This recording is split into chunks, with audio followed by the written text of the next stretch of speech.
Tony is not a mountain climber, or even a hiker for that matter, but she loves her husband, and he promised her the most romantic outdoorsy getaway for their 12th wedding anniversary. They would walk a super easy trail, have lunch at this beautiful overlook with stunning views, and reconnect with nature in the Rocky Mountain National Park. It sounds great. However, the Rocky Mountains are exactly as they sound. They're rocky, and their trails are incredibly difficult to traverse at times. So Tony reminds her husband, I just had knee surgery. I can't climb a mountain. I can't climb a mountain trail. That's crazy. No. It's okay, he assures her. There's this super easy trail and it's paved. It goes around in just a half-mile loop. There's no rocks or anything difficult about it. You won't have any trouble. Even with your knee, you can get around this trail. It'll be great. We'll have a good day. And it sounds nice, so she agrees. They go to the park and they're having a great day. They're having that scenic lunch that he promised her, and she's enjoying the views, and now they're off to that trail he had mentioned before. But then her husband Harold wants to show her another part of the park, somewhere with even better views than where they'd just eaten lunch. So spectacular, like he absolutely has to take her, and she's intrigued, so she goes with him.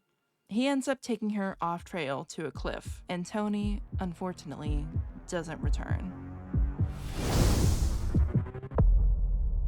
You might be wondering, Solene, why are we talking about this? We don't dip our toes into the true crime pool very often here on the channel, but I saw a new term going viral on TikTok that I thought would be a new interesting discussion to have here. And considering it has something to do with the great outdoors, and we are an outdoorsy channel here by the Eerie Fireside, I thought it would be pretty poignant for us. So let's go ahead and get into it. Lose children because he left me by myself. And I should have never came with him. Anytime you think about it, The fear in her voice is pretty obviously palpable. You can tell she's basically having a panic attack about this. She went on a hike with her boyfriend, and he just upped and left her there in the middle of the wilderness. And when this video went viral, it was flooded with comments saying, I know what this is. This is an Alpine divorce. So to get some more backstory on what this is, I went ahead and pulled up what the sort of agreed upon definition of an Alpine divorce is. An Alpine divorce is a largely viral, non-legal term used on social media to describe a form of relationship abuse where one partner abandons the other in a remote, dangerous, or mountainous setting. This behavior involves leaving a partner stranded during a hike, camping trip, or outdoor excursion, often as a way to abruptly end the relationship.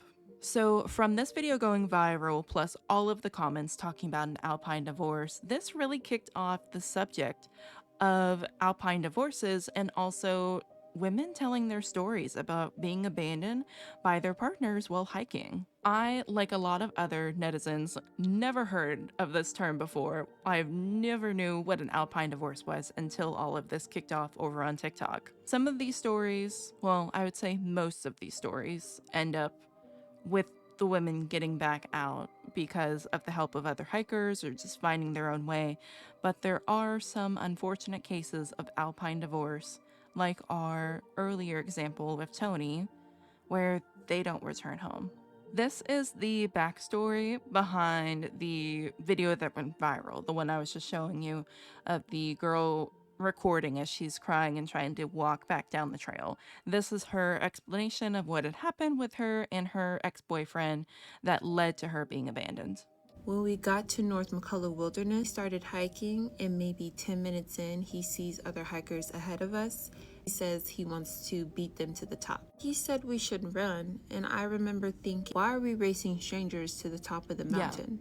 Just the time odd. I was feeling bold, so I said okay. I had a bulky black jacket on and my camera bag, so I stopped for maybe 30 seconds to adjust it. When I looked up, I couldn't see him anymore. Called his name, nothing. Screamed his name. He did not turn around. I didn't panic at first because I thought he'd eventually turn around when he saw I hadn't caught up to him. I never heard a silence that loud. 30 minutes later, he calls me back and says, "Where are you?" I'm like, "Where am I? You left me." The audacity to leave her behind and then call and be like, oh, where are you? Like, that's crazy. That's psychopath. He goes, "Why would you keep walking, you stupid?" And he hangs up. That was the moment it hit me. He did not care I was alone. I started crying. The audacity of this man is disgusting. That's when I got out my Ray-Ban glasses and I started recording because I never wanted to forget this moment. I know, I was just hurt. I was so Yeah. hurt. I didn't see him for almost another hour. I mean, you can tell in that video, she is distraught. She is hurt. I can't even imagine how that feels. I had to ask a random man if he had seen him. When I finally found him, he was laughing. He said, "Good job, you found your way." Then we're climbing up the... You found this man and he was laughing? The way I would have murder on my mind. steepest part of the mountain, and we see these ancient petroglyphs carved into the rocks. He's fascinated. He wants me to look at them. I'm taking pictures and videos of the sky, the mountains, and the view, trying to ground myself, and he starts laughing, calling me corny for taking pictures. I call This man is giving me rage that I didn't know I was capable of. This man, him the same exact words he called me earlier. He loses it, and he You call him corny back and he loses it. says, "I'm not taking Fragile. you back home." Fragile behavior. At that point, I start following him because, yes, you are taking me back home. And I thought him leaving me before was the worst part. What happened after that was even fucking worse. He told me he did not know why I was following him. I stayed quiet, so steep. If I slipped, I would have actually gotten hurt. There was this huge smooth rock that we had to slide down to get to the bottom. He went first, then it was my turn. My shoes kept slipping, so I asked him to help me, and he said no.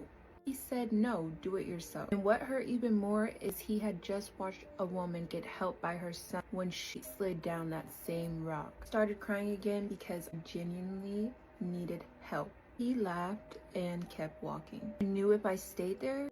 This man is so disgusting. He's literally just put her in one of the most compromising positions where she needs help to get back out of this trail that he brought her to.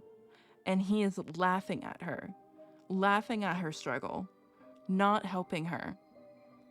That is, oh my goodness. He'd leave me again. I have no words. I ran back up the side and found a longer way to get down by myself. When I caught up to him, he asked me if I want to climb another mountain. I ignored him because I already knew the way back, and that's all I cared about was getting back. I walked back to the car alone. He eventually caught up to me. When I got home, I blocked that mountain show me exactly who he was. Yes, it did. I will never beg for help again. This just goes to show that, like, when you go out into the wilderness, when you go out to mountains, to trails, to parks, like to all of these places where you could be in a compromising position or difficult position where you need help, you need a partner there to rely on, you have to be able to trust the person that you're going with. Because if they turn around and start calling you corny for taking photos and laughing at you for struggling and just basically not wanting to help you,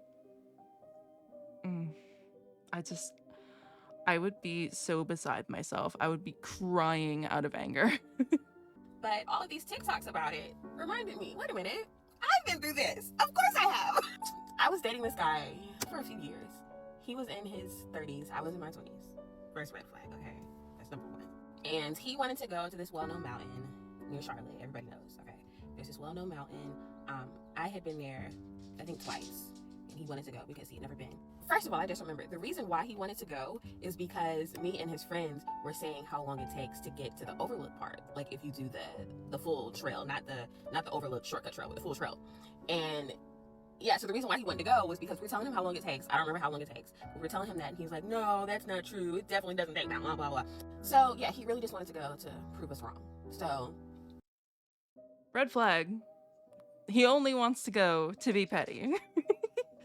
That's your first red flag. That probably was my fault in the first place for going with him. to prove me wrong. Okay, that's number one. So it's just me and him. We go.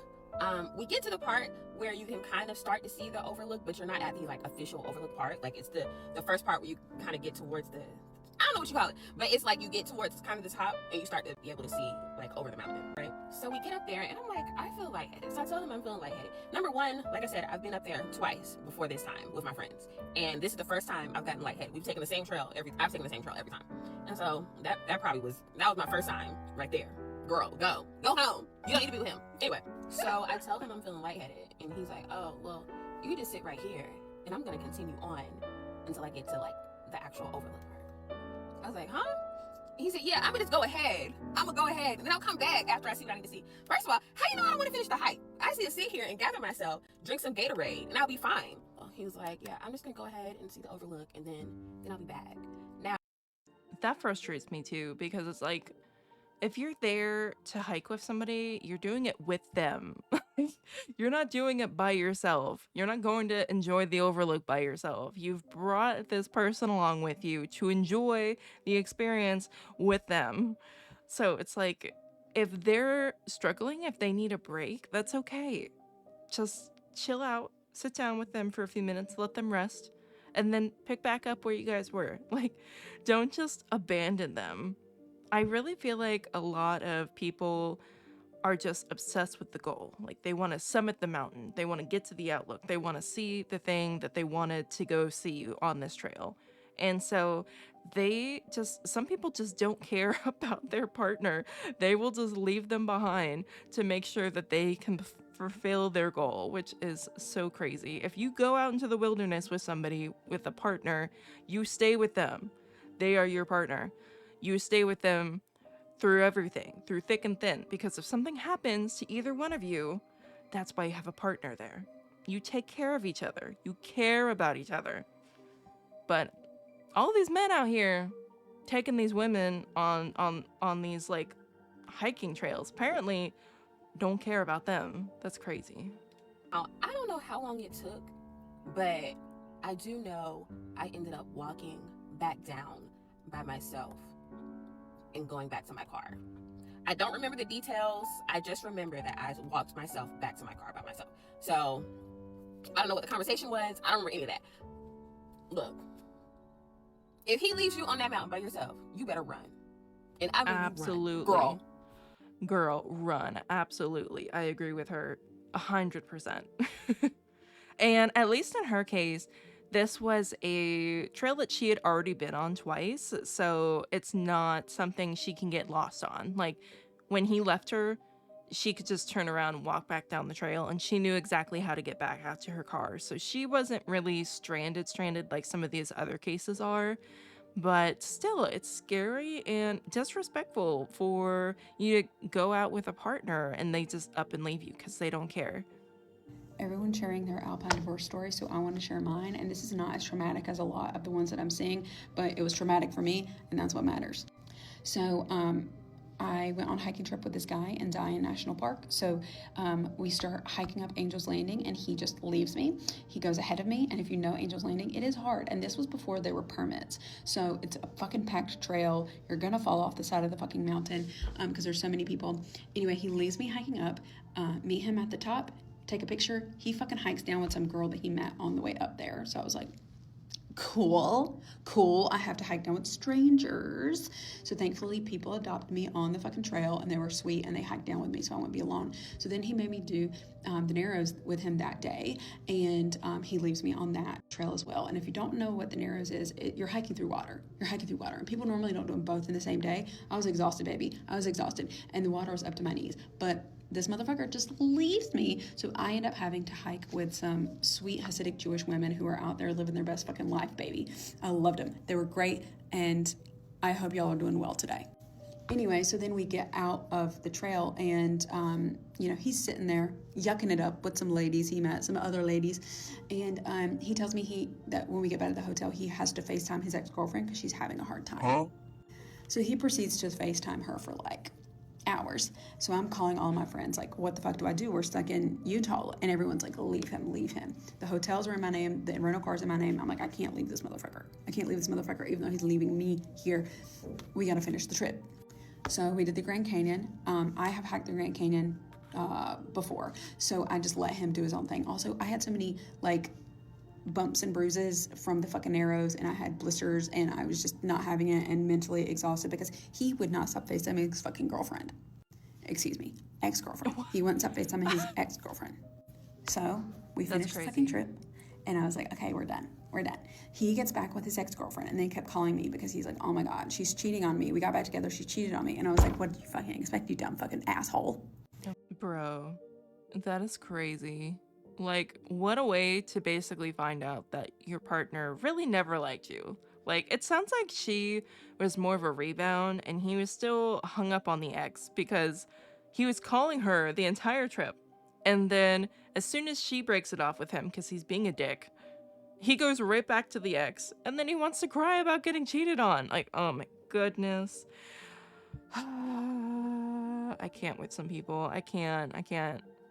All right, so now with those examples of various stories of Alpine Divorce, we're going to bring it back around to our original case, the one that I was talking about in our intro. This one is literally the epitome of Alpine Divorce, because Alpine Divorce stems from a book called An Alpine Divorce. And the plot of the book is that this man no longer wanted to be married, but he didn't want a divorce. So he decided he was going to take his wife out into the wilderness and basically kill her and make it look like it was an accident. And that is literally what Harold did in this case. He literally took Tony out into the Rocky Mountains National Park and killed her. So we're gonna go ahead and get some more details about that case. In 2015, Harold Hentworth would take his wife Tony, who is an ophthalmologist, up to a hike to celebrate their 12-year wedding anniversary.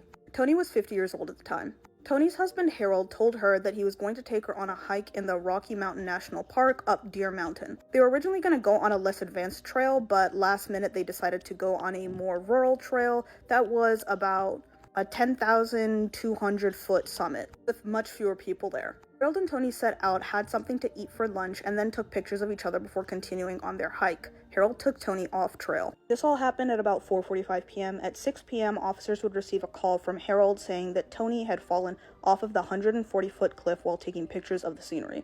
911 dispatchers attempted to instruct Harold on giving Tony CPR, but the dispatchers would later note that he did not seem to be out of breath or panicked during the call, although he said that he was attempting CPR. He also said that he'd given her life breaths, as in mouth to mouth, and they noticed that her lipstick was not smeared. At 8 p.m., park rangers would arrive and declare Tony as having passed away. This case was originally ruled an accident, but as the investigators started looking into Harold's story, they started noticing inconsistencies. Besides the fact that it didn't seem that he had appeared any kind of CPR, during the call he failed to follow very simple instructions surrounding CPR and kept telling them that he was going to get off the phone to preserve his battery life, and that he had places and coordinates for emergency response teams where they could very easily land the helicopter.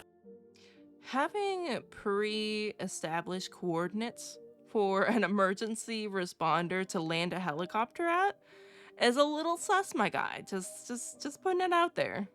For life support. Although he said that Tony had fallen while taking pictures of the scenery, they would go through her phone and find no pictures that he had referenced. He also told investigators that he was generally unfamiliar with the area, but upon looking in his car, they would find a map where there was a red/pink X where Tony had fallen. They would then find out through investigation that he had visited the area that she had fallen at about 6 to 9 times in the past few weeks leading up to their climb. This could be more premeditated if he tried. It's crazy. Stories also remained pretty inconsistent. First, he said that Tony had fallen taking pictures of the scenery, and then changed his story to say that she was answering a work call on her phone when she tripped and fell. He also said that his phone was about to die and hung up very quickly with the dispatchers, but they would find that he had made an additional 22 calls and over 96 text messages following. Who are you calling and texting, sir? 22 calls after hanging up with 911? Bro. That phone call. Besides the fact that it didn't seem that he had attempted CPR, they also noticed that one of the diamonds in her wedding ring was missing, indicating signs of struggle. Jurors in court also noted that during the phone call they played with him and the 911 dispatcher, he seemed relatively unaffected during the emergency situation, and that he seemed pretty calm and unbothered. Harold also took Toni on this hike knowing that she was not an avid hiker and had recently had knee surgery and realistically could not physically make the ascent. Court documents would also call into question that a year before he had dropped a wooden beam on Toni's head, believing this may have been his very first attempt at her life. All these discrepancies in his story and the general inconsistencies regarding the circumstances of this would open up an investigation, inevitably leading to him being charged. Further investigation would reveal that Harold had taken out a life insurance policy of more than $4 million, with Toni's daughter as the beneficiary, but he changed it to himself being the beneficiary shortly before her death.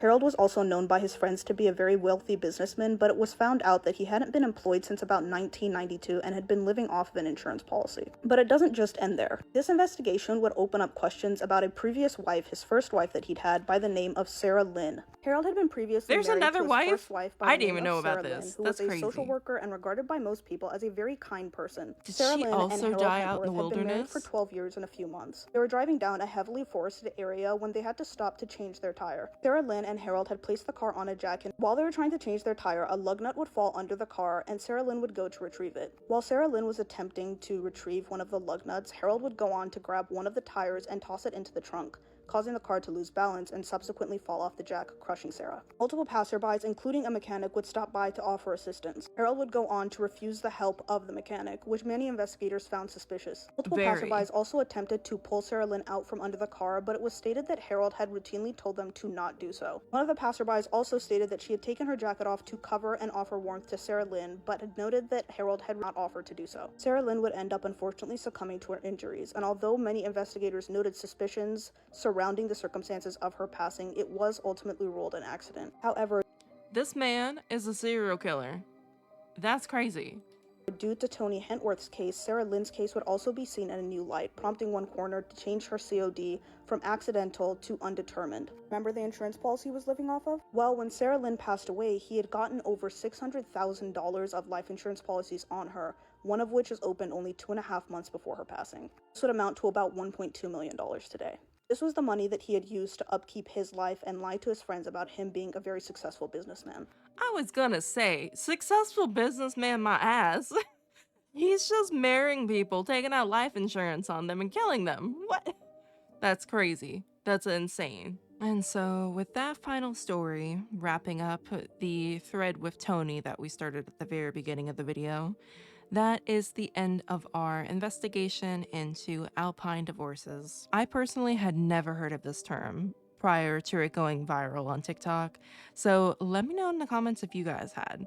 And would you ever go out into the wilderness, whether it be a mountain or just a trail or whatnot, with somebody that you don't know that well? I don't know if that's really first date material. I don't even think that's fifth date material. You have to really know and trust the person who you are going out into the wilderness with, because they are your partner. If something happens to either one of you, you are expected to take care of each other. And if they are just planning to leave you or can leave you over something so silly as calling them corny after they called you corny first, like, oh my goodness. Some of these stories are just so scary and just so tragic. And I think it is good that this went viral on TikTok and brought up a lot more awareness of the topic, since it wasn't really a well-known thing before this. But with that, I will leave you with a warning. Please be careful when you go out on dates. Don't go out into the wilderness with strangers or people that you don't trust that much. And I will see you guys next time around my fireside. Bye-bye.